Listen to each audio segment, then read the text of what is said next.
Have you ever seen a 79-year-old man, with silver hair and a gentle appearance, and wondered, what is hidden behind that appearance? A person like that probably just wants to enjoy old age with a cup of hot tea, right? But what if I told you that, on a peaceful morning, that man appeared in bloody clothes, walked into the neighbor's house and said words that made everyone shudder? The police arrived at the scene, not knowing that they were about to discover a horrifying truth that would haunt them for the rest of their lives. And it all started with a panicked 911 call. Elko, Georgia, a small town where neighbors know each other by name, where life moves slowly and peacefully.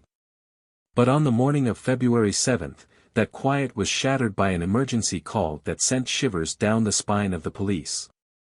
911, I need help. He just walked into my house, his shirt covered in blood, and he said, he might have killed his wife. The caller, Harold Seidenfaden's neighbor, spoke in a shaky voice, a mixture of panic and disbelief. The neighbor never imagined that a frail-looking 79-year-old man could be at the center of a horrific crime. Immediately, local police rushed to the scene. When they entered the small house, they saw a strange scene. Harold was sitting in a chair in his neighbor's kitchen, blood on his shirt, but his eyes were coldly calm. "Do you have any weapons on you?" asked one officer cautiously. "No, just your phone," Harold replied calmly. There was no sign of panic. No tears. Just an old man, calm in the midst of the tension. But then, the most terrifying moment came. "My wife, she's gone." That sentence made everyone silent. What had really happened? Could a frail old man really be the perpetrator of a murder? Or was there something else hidden behind those cold words? When the police entered Harold's house, a small trailer located in the back, they searched everywhere but could not find Deborah. Where was she? And then Harold said lightly, "She's in the bedroom, under the covers." What the police were about to discover would change everything.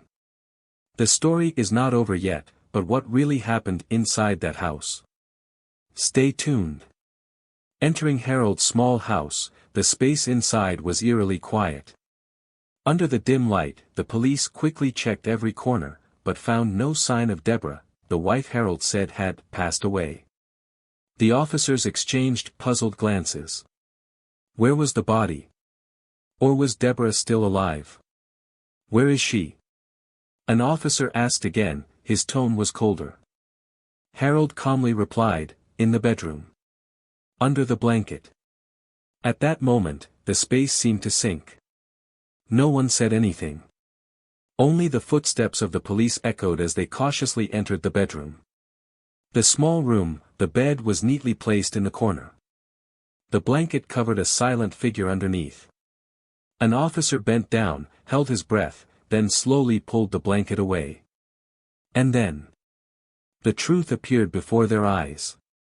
Deborah lay motionless, the wound on her body made everyone present shiver. The blood had dried, seeping into the bedsheets, creating a haunting scene. There was no doubt that she was dead. But why? What had happened inside this small house this morning? The officers immediately turned to look at Harold. There was no anger or panic in his eyes. Only a strange emptiness. "Why did you do that?" one officer asked. Harold sighed. He did not protest, nor did he defend himself. He simply shook his head and said slowly, "I can't take it anymore." Those words carried a weight that made everyone present unable to help but think. Can't take what? Is this the end of a family tragedy?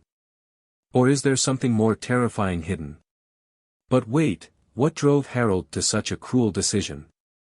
Keep reading to find out the real reason behind this horrifying story. Harold Seidenfaden, a 79-year-old man, frail, with no signs of a murderer. But now, he was sitting in front of the police, not resisting, not defending, not panicking. Why? Why would a man who had spent his whole life with his wife be so cruel? The police knew that if they wanted to understand the truth, they needed to let Harold tell it all himself.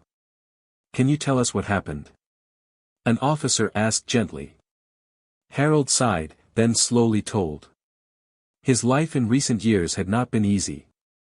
The pain tormented him day after day. His shoulder was seriously injured, requiring multiple surgeries. But despite his efforts, the pain never really went away. "I can't sleep. I can't eat. I can't live like this anymore," Harold whispered, his voice filled with utter exhaustion. But what really broke him was not just the physical pain, but also the pressure from his wife, Deborah. She wanted him to have another surgery. "You have to do it. You can't keep doing this," Deborah urged many times. But Harold didn't want to. He was afraid. Afraid that if he went under the knife again, he would never recover. He didn't want to continue living in pain. With each passing day, the pressure grew. The arguments between the couple became more and more intense. And then, on that fateful morning, Harold couldn't take it anymore. "I just want it to end. I can't take it anymore." That sentence echoed in the interrogation room, carrying a suffocating despair. But could that justify his actions? Could a man who had lived his entire life with his wife kill someone over an argument? Or was there something else behind it? Keep reading. Harold Seidenfaden confessed. He admitted that he had taken his wife's life. But was that the whole truth? The police knew they couldn't rely on Harold's testimony alone. They needed more. They needed the testimony of people who had seen the signs of trouble before the tragedy. And as witnesses began to speak, a dark picture of Harold's life began to emerge. The first person they called was Harold's neighbor, the one who had called 911 that terrible morning. "He showed up at my house, covered in blood." But the scariest thing wasn't the blood, it was what he said. "The police waited. He told me, 'Get a gun and shoot me.'" That statement silenced everyone. Harold had not only killed his wife, he seemed to want to kill himself as well. But why? The neighbor continued. He said that Harold had been showing signs of depression for a long time. In recent months, Harold had often talked about death, about how he couldn't take it anymore. And then, that morning, tragedy struck. But it wasn't just Harold's neighbor, his wife had something to say too. She admitted that when Harold showed up at her house, she helped him wipe the blood off his hands. "I don't know what happened. I just thought he was hurt. I didn't think he would do something so terrible." The police continued to follow the leads. And then, they went to the landlord, who was also Harold's boss. This man had known Harold for a long time. But when he heard about the case, he wasn't surprised. "He's changed a lot over the past year." The landlord said that Harold often talked about not wanting to live anymore. He kept mentioning the pain, the pressure his wife put on him. "He once told me that if he could, he would disappear forever." Those statements made it clear, Harold had been mentally ill for a long time. And the murder was not just a case of domestic violence, it was the result of a broken mind. But whatever the reason, a person had died.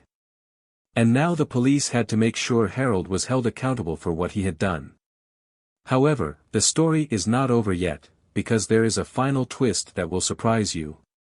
On November 23, Harold Seidenfaden stood in court, facing the undeniable truth.